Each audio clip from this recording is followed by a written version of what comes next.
السلام علیکم ورحمۃ اللہ وبرکاتہ۔ اعوذ باللہ من الشیطان الرجیم، بسم اللہ الرحمن الرحیم۔ میں حکیم مصطفیٰ ہیلتھ ٹائم نیو کے ساتھ آپ کے سامنے حاضر ہوں۔ تسلسل کے ساتھ ہمارے انشاءاللہ جو پروگرام چل رہے ہیں، تو ہمیں جو اللہ نے علم دیا ہے اسے یہ کوشش کرتے ہیں کہ کسی کو فائدہ ہو جائے، کوئی اس سے فائدہ اٹھا لے۔ یہ ایک ہنر ہے، یہ ایک صدقہ جاریہ ہے، اور یہی ذہن لے کر ہم انشاءاللہ کام کر رہے ہیں۔ آج کا جو موضوع ہے وہ بھی بہت ہی عام موضوع ہے، وہ ہے ایگزیمیا یا سورائسس۔ یہ وہ متعدی بیماری ہے جو خطرناک ہے، اور یہ ہوتی کیوں ہے، کیسے ہوتی ہے؟ یہ خون کی حدت خراب ہو جاتی ہے، خون کے اندر گرمی بہت زیادہ ہو جاتی ہے، جس سے جگر متاثر ہو جاتا ہے۔ پہلے ہلکی ہلکی خارش ہوتی ہے، تھوڑے سے پھنسی بنتی ہے، پھر اس کو کھجلتے ہیں تو اس سے پیپ نکلتی ہے، پانی نکلتا ہے، اور جہاں پہ یہ ہاتھ لگتا ہے پھر وہاں سے یہ دوبارہ بن جاتی ہے۔ یہ جہاں آپ کھجلیں گے، اس کو خارش کریں گے ہاتھ سے، تو جس جگہ پہ ہاتھ لگے گا وہاں یہ دوبارہ بن جاتی ہے نئے سرے سے۔ یہ خون کی حدت خراب ہو جاتی ہے، پھیلتے پھیلتے یہ اس میں سوزاخی مادہ بھی ہو جاتا ہے۔ ابھی جو سوزاخی مادہ بن جاتا ہے اس کا علاج تھوڑا سا مشکل ہو جاتا ہے، اور وہ بھی اسی طرح پھیلنے شروع ہو جاتا ہے۔ پہلے یہ نازک جگہوں پہ ہوتی ہے، پھر کرتے کرتے پورے جسم پہ پھیل جاتی ہے، کسی کے سر میں، داڑھی میں، گردن پہ، ہاتھوں پہ، بازوؤں پہ، ٹانگوں پہ، سب جگہ پہ ہو جاتی ہے، اور یہ گول گول دائرے بن جاتے ہیں اور یہ پھیلتی جاتی ہے۔ اس کا علاج اگر آپ وقتی کرنا چاہیں تو سکون تو ہو جائے گا، لیکن اس کا علاج نہیں ہوگا، یہ مکمل علاج نہیں ہے۔ مکمل علاج اس کا یہی ہے کہ آپ نے جسم کو ہیٹ دینی ہے، ہیٹ دے کر اس کو جسم سے نکالنا ہے۔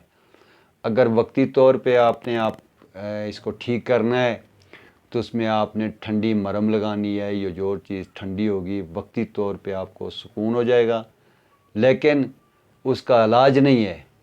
وہ ایک ہفتہ، ایک مہینہ، ایک سال تک آپ اس کو لگاتے رہیں گے، وہ اٹھے گی نہیں، خارش نہیں ہوگی، لیکن ختم نہیں ہوگی۔ یہ جتنے بھی مریض ہیں، جو 2 مریض میرے پاس آئے تھے، جو ان کو پہلے علاج کیا تھا، وہ اس کو ٹھنڈی دوائی دی تھی، وہ خوش تھا۔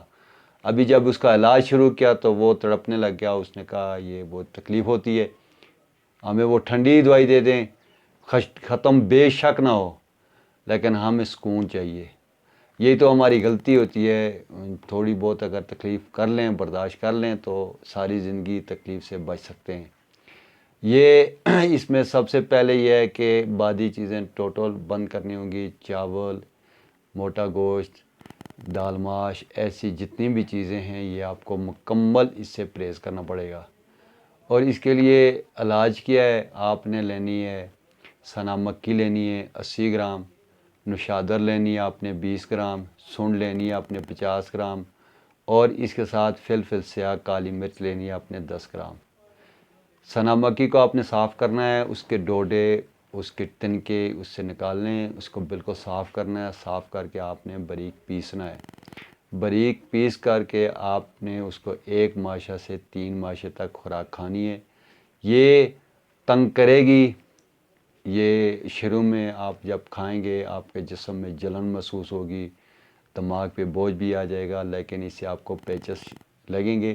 وہ پیچس نقصانی نہیں ہیں، اس سے یہ خون کا جو گندے فضلات ہیں وہ نکل جائیں گے۔ ہفتہ، 10 دن، 15 دن، 20 دن یا مہینہ آپ کو اس سے تکلیف ضرور ہوگی، لیکن انشاءاللہ یہ جسم سے ختم ہو جائے گی۔ ایلوپیتھک والوں نے آج دن تک اس کا علاج نہیں نکالا، وہ صرف مرہم دیتے ہیں، مرہم سے یہ ہوتا ہے کہ وقتی طور پہ آرام ہو جاتا ہے، لیکن اس سے یہ ختم نہیں ہوتی۔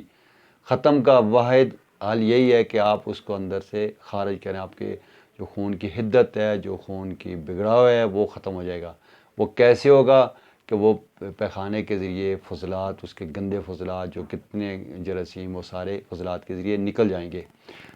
تکلیف ضرور ہوگی، برداشت کر لیں، انشاءاللہ اللہ فر دے گا۔ جو میرا بھائی بہن بزرگ اس چیز کو نہیں بنا سکتے وہ ہم سے رابطہ کر لیں، ہمارا نمبر آخر میں آ جائے گا، انشاءاللہ اس کو تیار کر کے بھیجیں گے۔ السلام علیکم ورحمۃ اللہ۔